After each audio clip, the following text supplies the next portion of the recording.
우리는 어떤 이름으로 싸워야 하는가? 우리는 어떤 이름으로 싸워야 하는가라는 제목으로 하나님 말씀 증거하도록 하겠습니다. 종종 그 이슬람 지역에서 선교를 하는 분들 이렇게 만날 때가 있습니다. 만날 때마다 안쓰러움이 있습니다. 왜냐하면 살해 위협이 있고요. 그 아이들 학교 보내는 것도 만만치 않다 이렇게 얘기를 하는 걸 봅니다. 그리고 실제로 이렇게 거기 있는 지역에 벽을 막 무너뜨리기도 하고 어떤 때는 뭐 아무것도 아니지만 이렇게 뭐 집어 던지고 갈 때도 있대요. 그러면 폭탄이 아닐까 생각이 들어서 떨면서 몇 시간을 보낼 때도 있다 이런 얘기를 합니다. 그러니까 고난이 굉장히 많은 거죠. 고난 극복하면서 그렇게 선교를 하고 계십니다. 그런데 이제 선교사들 말고요. 이제 그 옆에서 그 얘기를 듣거나 보는 사람들에게는 이제 이런 생각이 들어요. 과연 이슬람권의 선교가 가능한가? 그렇게 극렬 이슬람 지역에 들어가서 선교하는 게 가능한가? 또 하나는 선교에 희망이 있는가? 저거 계속해도 되는가? 뭐 이런 사실은 믿음을 갖고 있는 목사인데도 불구하고요. 좀 저거 가능한가? 저거 너무 위험한 거 아닌가? 희망이 없는 거 아닌가? 뭐 이런 생각을 갖는다는 것입니다. 그러니까 아프가니스탄 선교사님 만나면 그런 거 제일 많이 느끼고요. 이라크 또는 뭐 이란, 북한 선교 한다는 분들도 또 똑같죠. 예, 그 사실은 우리 동족이기 때문에 가서 선교를 한다 그러지만 잘 보십시오. 지금 뭐 억류되고 하는 분들 보면은 그게 가능한 일인가 이런 생각을 한다는 거예요. 가까이는 우리 지난주에 갔던 제주 선교 예를 들어보면 어떤 교회 있었죠. 그 탑동공원 옆에 겨자씨 교회라고 9년 됐습니다. 개척한 지 9년 됐는데 교인이 한 명도 없었어요. 1차 선교 갔을 때 노숙자 한 명 전도해서 교인이 딱 한 명이에요. 이제 그분이 과거에는 굉장히 부자였던 목사님이시랍니다. 여자분이신데 그래서 아마 남은 재산 갖고 아마 이렇게 견디어 오시는 것 같아요. 뭐 교회도 꽤 규모는 있는데 의욕이 상실돼 있고, 근데 이제 우리 선교팀 만나가지고 이번에 아주 열심히 하시더라고요. 그런데 우리 1차 다녀오고 난 다음에 선교팀들이 되게 많이 낙심했어요. 그죠? 교인이 하나도 없는데요. 거기 교회 옮겨야 되는 거 아니에요. 그리고 목사님 자체도 이제 눌려 있으니까 힘들어 하시는 부분들 때문에 의욕들 많이 사라지더라고요. 그러니까 똑같은 생각하는 거죠. 근데 2차 가니까 이제 또 달라졌죠.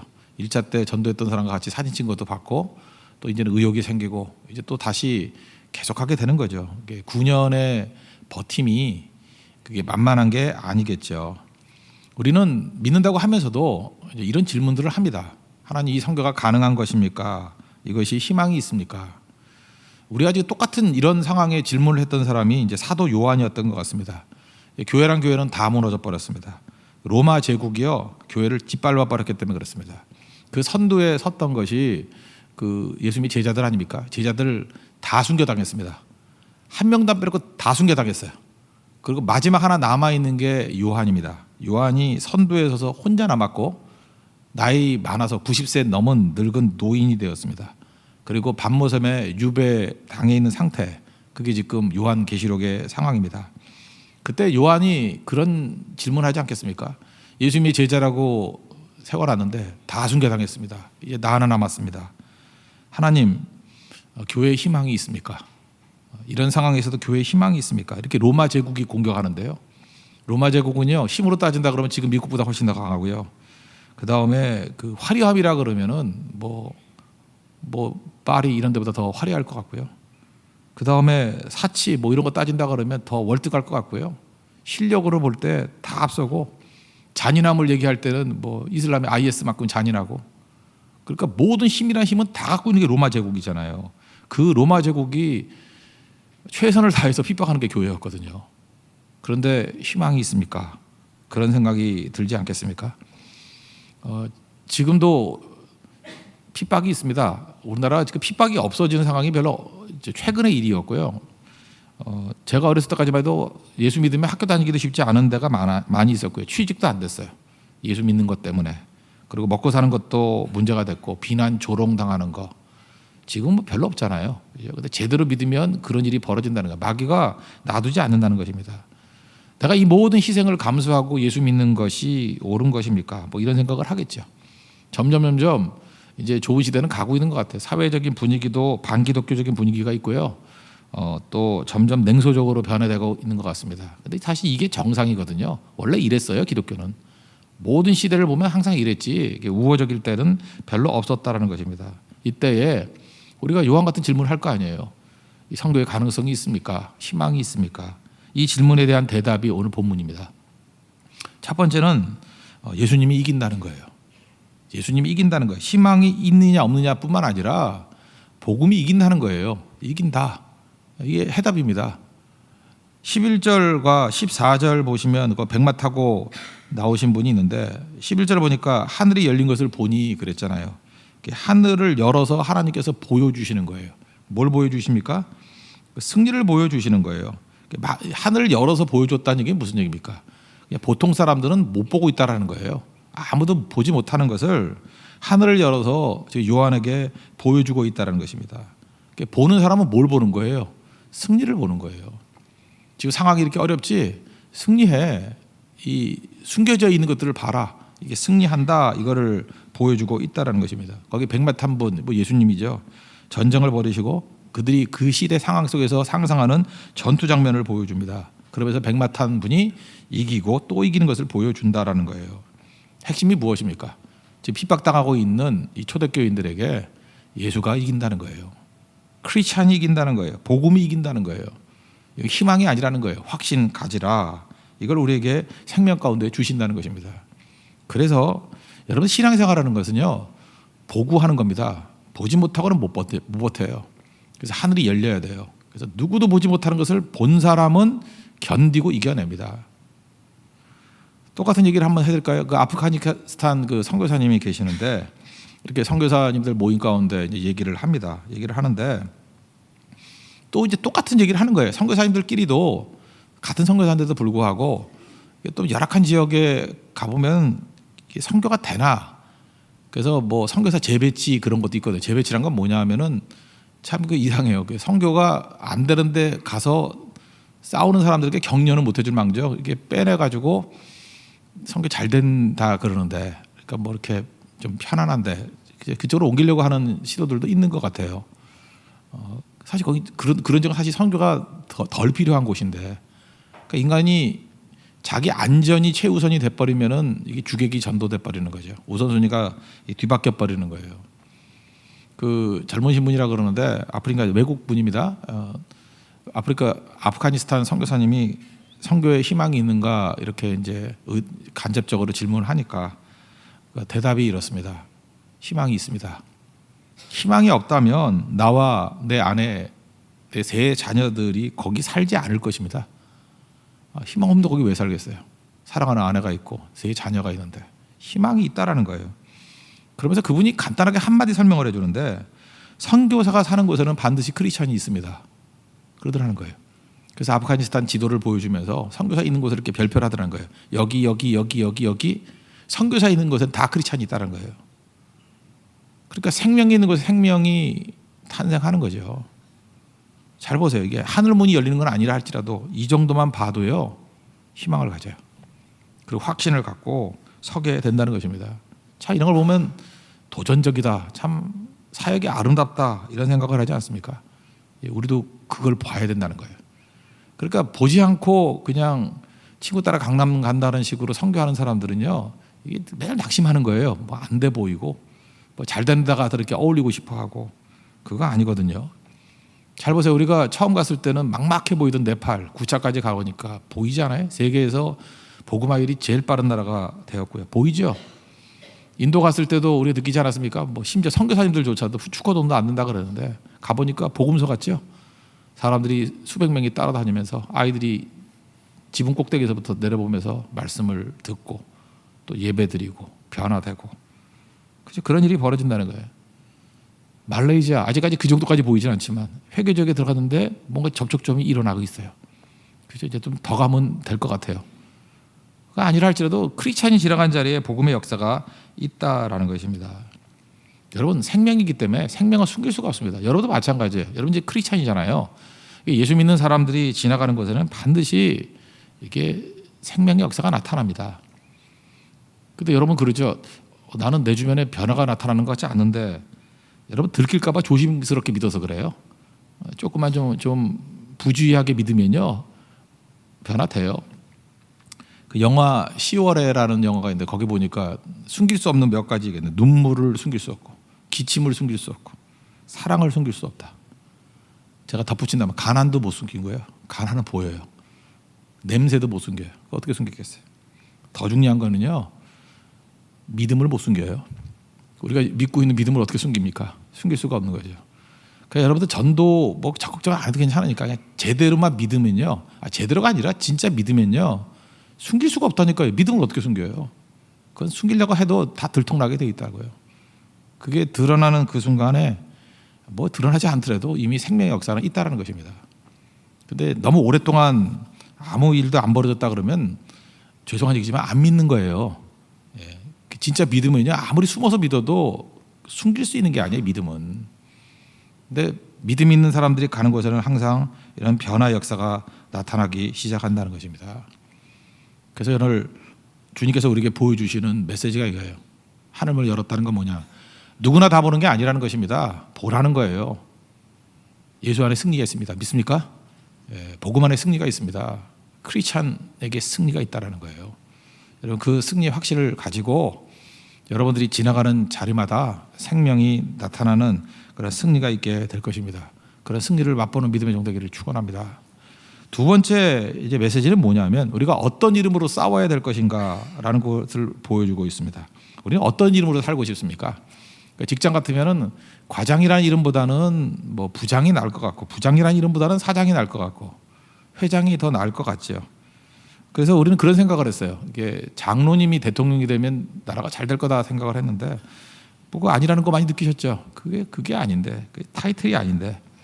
그래서 오늘 성경을 보니까 여기 잘 나가는 사람들이 이제 왕이에요. 왕, 장군들, 뭐 장사꾼이라 그러니까 이게 큰 장사꾼이거든요. 대상들, 그러니까 지금 사람은 재벌이겠죠. 재벌들, 뭐 석학들, 뭐 그죠? 뭐 변호사, 뭐가 더 높나요? 하여튼 뭐 이런 분들, 이렇게 잘 나가는 사람들, 뭐 의사 이런 게 잘 나가잖아요, 사회적으로. 그런 이름으로 일하면 잘 될 것 같이 보이는데 성경은 아니라는 거예요. 그 이름으로 싸우는 게 아니라는 거예요. 우리 교회 와가지고요, 여러분 세상 타이틀 그 이름 가지고 싸운다고 승리하는 게 아니에요. 뭐 우리 교회는 국회의원이 몇 명이 있고, 뭐 회장님이 몇 명이 있고, 그거 갖고 되는 게 아니에요. 장군이 몇 명이 있고, 그걸로 절대로 힘이 있는 게 아니라는 거예요. 우리는 어떤 이름으로 싸워야 되느냐? 그 예수님의 이름이죠. 충신과 진실이라는 이름으로 싸워야 된다는 거예요. 오늘 11절 보니까 그 이름은 충신과 진실이라. 그가 공의로 심판하며 싸우더라 그랬죠. 그러니까 우리는 외적인 타이틀 갖고 싸우는 거예요. 그러니까 실패하죠. 그거는 의미가 없고요. 우리 성도들은 그 예수님의 이름 갖고 싸우는 건데, 그 예수님의 이름의 내용이 뭐냐면 충신이다. 자, 사람은 충성됨이 있다. 그게 중요한 거예요. 타이틀이 아니라 충신으로 싸워야 되고요. 자, 사람에겐 진실이 있다. 진실로 싸워야 된다는 것입니다. 그럼 승리한다는 거예요. 이게 뭐 외적인 환경이 좋고 나쁘고의 문제가 아니라는 것입니다. 그럼 이거 아닌 걸로 싸웠던 적이 있느냐? 뭐 너무 많죠. 역사에서 기독교 최악의 사건이 십자군 전쟁 아닙니까? 1095년부터 한 360년 동안 뭐 애누리에서 보면 5번이고, 뭐 자잘한 것 같이 치면 7번이에요. 그 첫 번째는 예루살렘 성도 탈환했어요. 탈환했는데 목표가 뭐 믿음 때문에 탈환한 게 아니고요. 그냥 가가지고 다 약탈했어요. 약탈하고 이슬람들 다 죽여버리고, 그리고 그 주변에 있는 땅 그 나눠 가져가지고 부자 되려고. 그러니까 이름은 십자군 전쟁인데 내용은 탐욕 전쟁이었어요. 2차부터는 뭐 더 입에 담지도 못할 쓰레기 전쟁이에요. 쓰레기 전쟁. 우리도 그럴 수 있죠. 이거 똑같은 거예요. 교회도 자꾸 건물만 지려고 그래요. 건물만 멋지게, 외형만. 그런데 내용에 있어서는 사실은 뭐 예수님의 이름은 다 들먹여요. 그런데 그 안에 충신과 진실이 없다. 그럼 그거는 지는 싸움이라는 거예요. 아무것도 없다 할지라도요, 우리 초대교회 순교당하는 성도들을 보십시오. 그들에게는 충신과 진실이 있더라. 그러니까 승리하는 거죠. 그 기독교가 범했던 범죄 중에 최근 거를 근대로 든다 그러면 그 노예 무역 같은 거죠. 그 가나 선교사님 그 따님을 제가 좀 알고 있는데, 따님 그 지혜라고, 그 거기 있다 왔어요. 뭐 얘기 들어보니까 그런 얘기더라고요. 가나 그 숲속에 가면 아주 아름다운 그 예배당이 있대요. 근데 17세기 그 노예 그 잡으러 왔던 사람들이 드렸던 예배당이래요. 그러니까 이 사람들이 상상컨대 이런 거죠. 주일에 예배 잘 드리죠. 축복해달라고. 축복의 덕이 뭐예요? 노예 많이 잡게 해달라고. 그래서 노예 사양해가지고 그 사람 누워 있을 자리 정도로만 이게 묶어놓고 갔대요, 유럽으로. 그래서 배 타고 가면 반은 죽었고 죽으면 버리고, 그죠? 그래서 끌고 갔던 사람이 10,000,000명이랍니다. 10,000,000명. 10,000,000명을 그렇게 노예로 끌고 갔대요. 그게 딱 기독교인들이 한 거거든요. 그리고 신학자들이 뒷받침한 게 뭐냐면, 흑인들은 저주받은 종들이다. 그걸 신학적으로 뒷받침하려고 창세기 9장 노아 얘기 나오죠. 그 셈, 함, 야벳, 그 함과 그 아들 가나안이 저주받은 거. 그래서 가나안은 셈의 종이 되고, 그 창세기 9장 26절. 또 그다음에 가나안은 그의 종이 되게 하기를 원하더라. 그래서 이때 저주받아 가지고 종이 되는 게 당연하다. 이렇게 신학계에 뒷받침을 해주고. 제가 어렸을 때까지만 해도요, 교회에서 그 선교사들의 이런 잘못된 신학의 영향을 받아가지고 이렇게 가르쳤던 적도 있어요. 그거 아니거든요.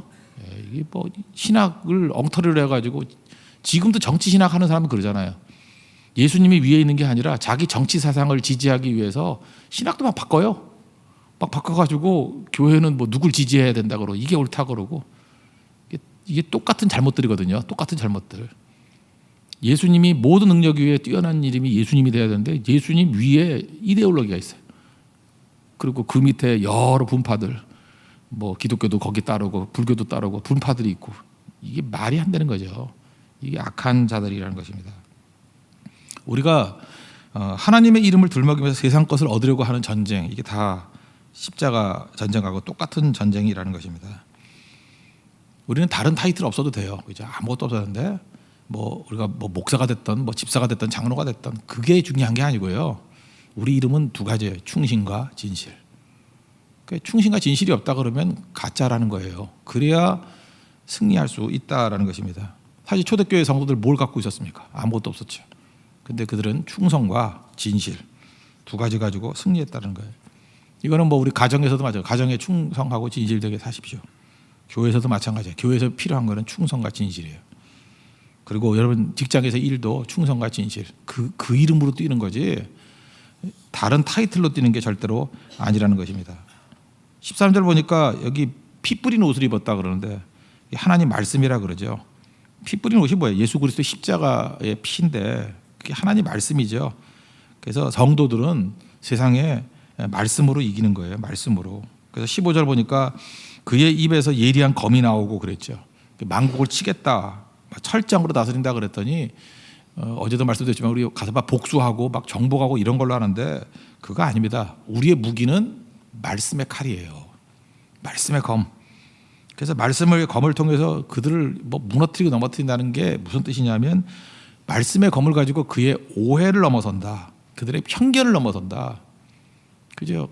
그들의 그 잘못된 생각을 넘어선다. 그래서 목표는 건짐이 돼야 되겠죠. 하나님께서 우리에게 은사를 주셨다 그러지 않습니까? 은사는 나를 위해 쓰는 게 아니라 그랬죠. 은사는 남을 위해 쓰는 거고, 은사는 사명을 위해서 쓰는 거예요. 그게 은사예요. 그 은사의 목적은 항상 그렇습니다. 우리 한국이 저는 정말 많은 축복과 은사를 받은 나라라고 생각을 합니다. 제가 신학교를 들어갈 때 교수님 가운데 자동차 있는 교수님이 반도 안 됐어요. 3분의 1 정도. 학생 중에 제가 자가형 1호였어요. 아무도 없었어요. 2,700명이 있었는데 차는 나 하나. 저는 왜 있는지는 묻지 마세요. 제가 그때 돈이 좀 있었거든. 그래서 들어갈 때부터. 그래서 제가 신학생들과 많이 있는데 뭐 비상 앰뷸런스였어요. 뭐 아프면 병원 데려다 주고, 밤에 또 저 선배들이 뭐 닭 사오라고 하면 닭 사러 왔다 갔다 하고, 그래서 거기 못 있겠더라고. 그래서 그냥 서울에서 왔다 갔다 했는데, 하여튼 그랬다고요. 근데 제 생각이 그랬어요. 자가용 타고 다니면서 신방할 거라고 생각 못했어요. 그게 88년도 그때인데요. 87년, 88년 이럴 때도 그게 말론 그랬어요. 뭐 마이카 시대 그러지만 그게 과연 올까? 근데 90년대, 2000년대 그냥 한 10년, 20년 사이에 그냥 폭발적으로 성장하더라고요. 제가 그 1999년도 지금 생각나는데, 그 LA 가면은 그 코스모스 전자라고 있거든요. 굉장히 큰 그 집사님하고 저거 친했었는데, 가더니 거기 전자제품 쭉 나열해놨는데 전부 다 일제예요. 그리고 삼성전자 구석에 처박혀 있고. 그때 내 생각이 그랬어요. 야, 이거 한국 제품이 이거 메인으로 될 수 있을까? 그때 뭐 삼성의 회장이 뭐 마누라 빼놓고 다 바꾸자 하고 그럴 때요. 97년, 98년. 그 10년이 되기 전에요. 다 바뀌어 버리더라고요. 소니는 거지가 돼 버리고 우리 삼성께 중앙이 놓이고 그 몇 년 안 된 거예요. 몇 년. 그게 2000년이에요. 2017년 전이에요. 그때부터 다 바뀐 거예요. 우리는 하나님께서 이게 부어주신 축복과 은사가 얼마나 큰지를 모르는 거죠. 낙심도 되게 잘해요. 이미 우리 가진 것 되게 많거든요. 하나님께 주신 은사 되게 많거든요. 그거 의지하지 말라는 거예요. 충신과 진실을 가지고 주신 거 활용하면, 기회 활용하면 하나님께서 우리가 상상도 못할 정도의 놀라운 일들을 이루어 주신다는 것입니다. 이래도 낙심할 거냐 그거죠. 필요한 거, 오늘도 예배드리는 성도들 하늘이 열리는 은혜가 임하기를 원합니다. 보라는 거예요. 보셔야 됩니다. 지금 보셨잖아요. 예수님이 이깁니다. 잊지 말라고요. 크리스찬이 이깁니다. 복음이 이겨요. 이건 확신이고요. 그래서 우리 복음 들고 나간 사람은 100% 승리예요. 이건 흔들리는 거 아니고 결정된 거예요. 그럼 우리가 무슨 힘 갖고 싸우느냐? 그 이기는 자에 포함되는 사람이 되기 위해서 필요한 거는 진실과 충성이에요. 충신과 진실이라는 거예요. 우리 타이틀, 왕이란 타이틀도, 장군이란 타이틀도, 재벌이란 타이틀도 그거 아니라는 거예요. 오늘 성경 얘기가 그거거든요. 그 핵심입니다. 그래서 충신과 진실로 이길 수 있는 하나님의 종이 되라. 승리할 겁니다. 여러분 믿으시죠? 예, 그 승리를 맛보는 믿음의 종 되기를 축원합니다. 자리에서 일어나시기 바랍니다. 360장 찬송하겠습니다.